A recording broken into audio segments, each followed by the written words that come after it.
It is Monday, which means MLB Power Rankings are out. The latest in the article on CBSSports.com. You can see the list 1 through 30 right here. The Dodgers remain at the top. We got some Central teams surging in the sport. Oh, baseball season. Let's welcome in our Matt Snyder to walk us through them. So the Colorado Rockies. I love Bud Black, so seeing this move just hurt my heart, but I understand when your team's doing what the Rockies are doing, you got to do something. So he was relieved of his managerial duties. Prior to Sunday's win, they had allowed at least 10 runs in 4 straight games, including that 21-zip disaster on Saturday. Matt, Bud was in his 9th season with Colorado, but hasn't made the postseason since 2018. Are you surprised at the timing of it all? And, of course, looking at your list, they remain at number 30 in your rankings. I guess I'm surprised a little bit that it happened after a win, but the decision was probably made before then. And would it really be the Rockies if it made sense when they did something? Of course it wouldn't be. And I also, honestly, they probably did him a favor, right? His contract still is intact, so he's going to get paid for the rest of the year, and he doesn't have to keep going to the ballpark and getting his teeth kicked in almost every night. So it's a win-win there, really. Look, yeah, it's Dave Roberts, who cut his teeth as a coach under Bud Black, came out and he said, I don't think Casey Stengel could be winning with this team. And that's true. Nobody could be. The talent's horrible, but at some point Black had definitely been there long enough. As you said, he hasn't had a winning season since 2018. The Rockies had never lost 100 games in a season in their entire history until 2023 and this year, and yes, they will lose 100 games this year. It will be 3 seasons in a row, so he had to go at this point. It would just be really, really bad optics from the Rockies if they kept the manager around, but they still need to clean house in the front office as well, because it's just a horrible organization top to bottom. Their owner, Dick Monfort, coming out with a statement saying, our play so far this season, especially coming off the last 2 seasons, has been unacceptable. Our fans deserve better. We are capable of better. And while we all share responsibility in how this season has played out, these changes are necessary. So wishing the best to Bud Black in whatever comes next in his career. We're going to go to New York next. The Mets and the Yankees both climbing up 2 spots. The Mets now at number 2. The Yankees coming in at number 6. Walk us through your New York rankings.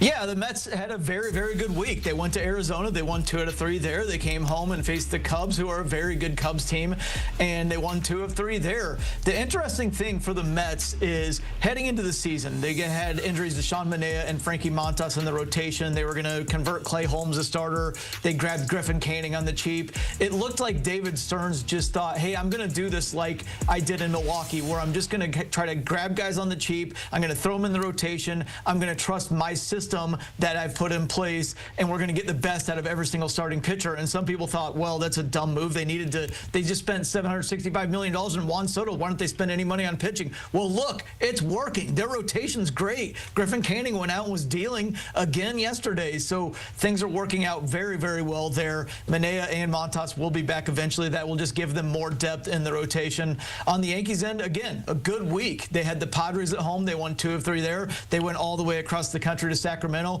won 2 of 3 against an A's team that was very, very hot heading into the series and has been playing some surprisingly good baseball there. The Yankees look top-heavy. Max Fried, unbelievable so far. Aaron Judge, out of this world, ridiculous. But they're getting in other spots as well. Ben Rice and Paul Goldschmidt especially are really helping to deepen that lineup. Looking at what they have coming up as well. So the Mets starting a home series against the Pirates tonight. The Yanks looking at the Mariners in Seattle. Both teams on the rise. We're going to look at the AL Central next. What a freaking division. 4 teams are in the top 14 of your rankings. The Tigers, the Guardians, the Royals, and the Twins. Do you just expect them to remain dominant? It's such a tough division, Matt. They're all seemingly inconsistent teams. Remember, we saw the Royals lose 6 games in a row earlier in the season. Then they went out and they ripped off 16 of their last 20 games to get to where they are right now. The Tigers started 0-3, but that was against the Dodgers, and the Dodgers started 8-0. And then the Tigers have been one of the better teams in the American League, if not the best team in the American League since then.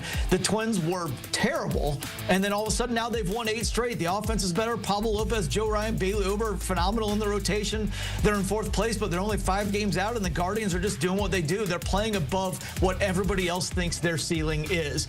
This could be a 4-team race, but again, so many of these teams are inconsistent. I think we're going to have a lot of ebbs and flows throughout the season. It's going to be very, very fun to watch. Something that is always interesting there is the White Sox are so bad, it might come down to, like, at the time, who's got some White Sox series stacked up in the next few weeks and who can get hot there?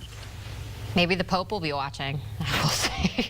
All right, we're going to look at the biggest riser, looking at your article up on CBSSports.com. So Saturday, May 3rd, you said, this is in your article, the Cardinals were 14-19 and set to one of the best teams in baseball in the Mets. There was a rainout that day. The Cardinals now have ripped off 8 straight wins since. Matt, you have them up 11 spots.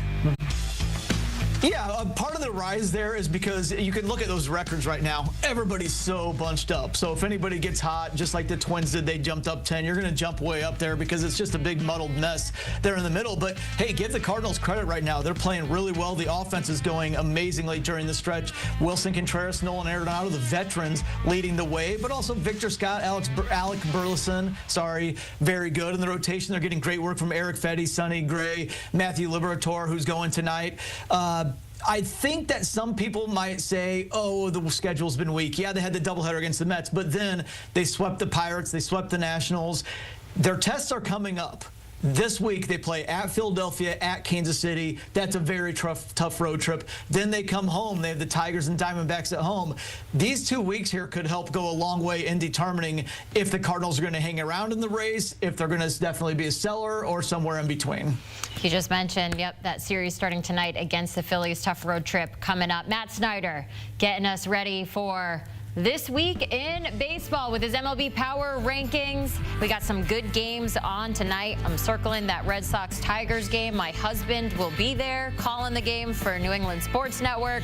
Miss you, Will. Other games I'm excited about. You got the Yankees and Mariners, and, of course, some late-night action with the Angels and the Padres.